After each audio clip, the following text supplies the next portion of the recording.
Hello friends, कैसे हैं आप सभी।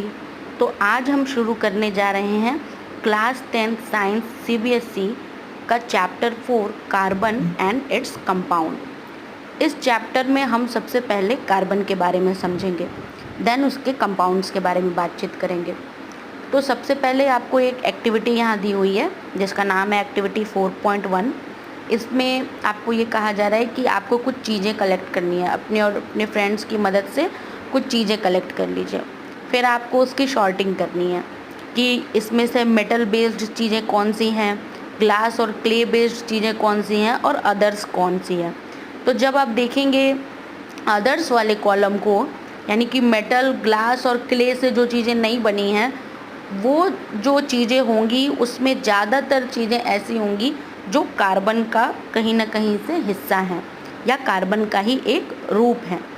तो अभी तक पिछले चैप्टर में आपने जो पढ़ा था, आपने पढ़ा था आयनिक कंपाउंड्स के बारे में। आयनिक कंपाउंड्स में जब आपने पढ़ा था तो आपको ये मालूम था कि वहाँ पर शेयरिंग होती है, या तो लॉस होता है या तो गेन होता है। एक के ऊपर प्लस चार्ज लगता है और एक के ऊपर माइनस चार्ज लगता है।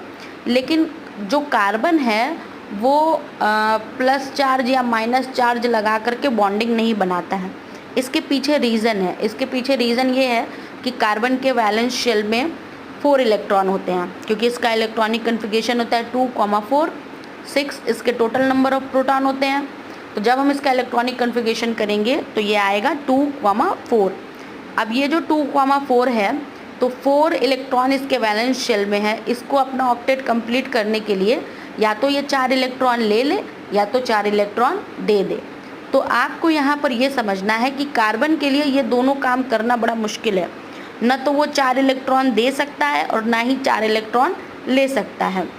तो इसलिए वो क्या करता है, वो म्यूचुअल शेयरिंग करता है और वो किसी तरह की आयनिक बॉन्डिंग न करके वो कोवैलेंट बॉन्ड बनाता है। ये टॉपिक जितना ही हल्का अभी आपको लग रहा है, ये उतना है नहीं, ये बहुत सीरियस चीज़ है। कोवैलेंट बॉन्डिंग को समझना पड़ेगा, म्यूचुअल शेयरिंग को समझना पड़ेगा, और ये सारी चीज़ें एक छोटे से हम 3 मिनट के वीडियो लेक्चर में नहीं बता सकते हैं।